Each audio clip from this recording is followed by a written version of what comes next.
The Root board game is a great asymmetrical romp through the forest made even better with its digital implementation. With the Riverfolk expansion, we can now choose from 6 different Vagabond characters. This video will preview and offer strategy for the Vagrant, the Arbiter, and the Scoundrel. I'll also put a tier list together including the Tinker, the Ranger, and the Thief to show who's the mightiest of all and who you should be rooting for. This is Legendary Tactics. The most important decision you have as a Vagabond player is which leader to choose. The meta for each varies greatly. Once I've highlighted the good, the bad, and the beautiful for each of these, I'll make a tier list at the end of the video and compare them to the original Vagabond characters. So first up is the Scoundrel. This critter discards his torch, so it's a one-time power only to remove all enemy pieces in the current clearing and prevent any further builds and movement there. The Scoundrel starts with 2 boots, a torch, and a crossbow. Of all the item sets, I would argue that these are the worst. Since you get 1 free movement at the start of each turn, double boots is a complete waste. I mostly use them for absorbing damage and exhausting items, which I suppose is useful in its own way, but a sword would be much more useful. The Scoundrel is a great counter to basically every faction other than other Vagabonds. It can bust up a Woodland Alliance defensive space, it can smash the Lizard's beautiful gardens, forcing them to lose cards. It can flummox an Airy Decree, erase half the Riverfolk Company's funds, it can cut their dividends significantly, and also wipe out a carefully built Marquis manufacturing hub. The Scorched Earth ability causes the permanent loss of the torch, so there will be no more exploring the ruins after you've used it. The Marquis Keep also can't be erased, so don't get any funny ideas. If you love being a jerk, messing with everyone's carefully laid plans and just general mass destruction is very fun, and you may find yourself being a Scoundrel then. Let's move to the Arbiter. The Arbiter is a fascinating option. He starts with 2 swords, a boot, and a torch. So he's a brute right out of the gates. Unlike the other leaders, you can start pissing off the woodland creatures right away, and you can take down their undefended structures. His Protector ability lets other defending players in the same clearing enlist him to add undamaged swords to their maximum rolled hits. The Arbiter gets 1 VP for this. So this is best if they have a single warrior and they want to have a chance to do 3 damage. It took me 3 games rather than the usual 1 to get a win against the hard AI with him. So just as a side note, the hard AI is not really a challenge in the digital implementation, but it's useful as a pace car to know when you've got the basics down and to let you try out different approaches. For the Arbiter, I ended up with a really great score despite not having ever triggered his ability. Next up is the Vagrant. I saved the Vagrant for last because he's my favorite of this trio. He starts with the coins for the extra card draw, the boot, and also the torch. That's 1 item fewer than all the others, but there's a very good reason for that. His power is to instigate, and the Vagrant can start a battle in their clearing and they can choose who is the attacker and who is the defender. They also get to decide whose piece gets removed. So this is so much fun to play. Sure, you have a slower start with 1 less item, but you quickly make up for it with your card draw.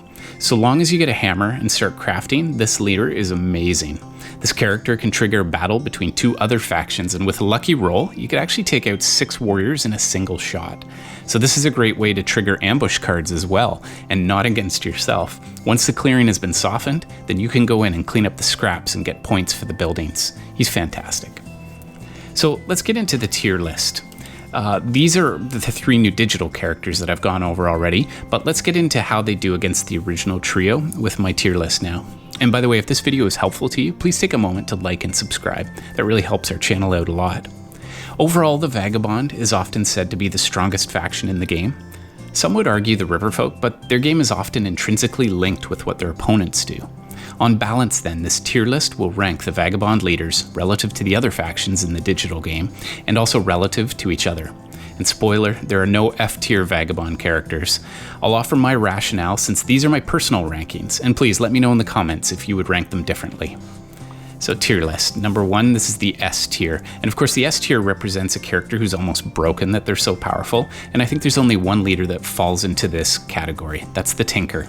This fella uses the hammer to compound his early crafting and build a specialized set of whatever the heck they want by looting the discard pile. The Tinker can self-repair, so he doesn't need rests. They also get a bag right off the hop, so there's lots of room for items. Playing the Tinker would be like wishing for more wishes if you got your hands on a genie's lamp. The The Tinker gives strong players the chance to craft what they need in the order they need it, and the fact that most tables of experienced players start beating up on Tinkers early and hold on to their craftable hammer cards to deprive the Tinker is a really good indicator that this is an S tier character. Next is my A tier. In this tier, I'd place the Ranger. Having a sword and a crossbow right off the hop means you're an instant threat. I also really love playing with the Ranger too. This might color my putting him up in the A tier, but his power is insanely strong. You can fight all you like and never worry about needing to spend a night in the woods replenishing. With the Ranger, you'll likely go with a combat build and you'll get tons of points destroying buildings and getting points from infamy. You can soften targets before attacking them with your crossbow, which prevents them from inflicting too much damage on you. So this is my favorite Vagabond to play because of the synergy between sword, crossbow, and the Ranger hideout ability to repair 3 items. Next up, I would also include in the A tier, the Vagrant. I had so much fun playing with the Vagrant. Despite his lack of a sword or crossbow at the start, he can be devastating against your opponents. For all those clearings that you would normally avoid, the Vagrant can really do some damage. Great early card draw allows you to give less useful cards to your opponents when you collect items from them. This is a real troublemaker player, and overall, I probably rank this fella higher than most people would because of the ongoing havoc that you can cause every turn and the damage you can inflict on all your opponents. There's a real threat there. Moving now to the B tier. I would put the Arbiter here. I confess, I don't really love the Arbiter. Some of you might completely lose your minds that I've put the Arbiter as a B tier character. But he's got 2 bloody swords right off the hop, you'll say. What about his protector ability, you'll say. I've played about 10 games with him now, and I've yet to see my opponents ever trigger this ability. To even make use of his ability, you need to leave him exposed, vulnerable, and easy to target in a clearing heavy with opponents. Granted, he's good at stacking swords, attacking early, and taking out undefended buildings. But while I'm playing as the Arbiter, I find myself constantly wishing that I was the Vagrant instead. So why isn't he at least as good as the Ranger?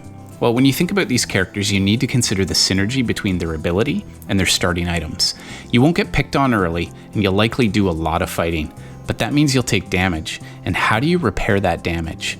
I can't stand spending turns in the woods, and with the Arbiter I feel like I need to. It feels as if you're skipping your entire turn while other factions are scoring 4 points each.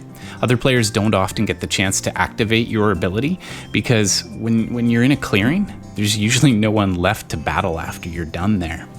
So moving down to the C tier, I would put the Scoundrel here. The Scoundrel can be very effective if you use it at the right time and on the right board. I'm putting them as a C tier because the Scoundrel's usefulness really varies from game to game.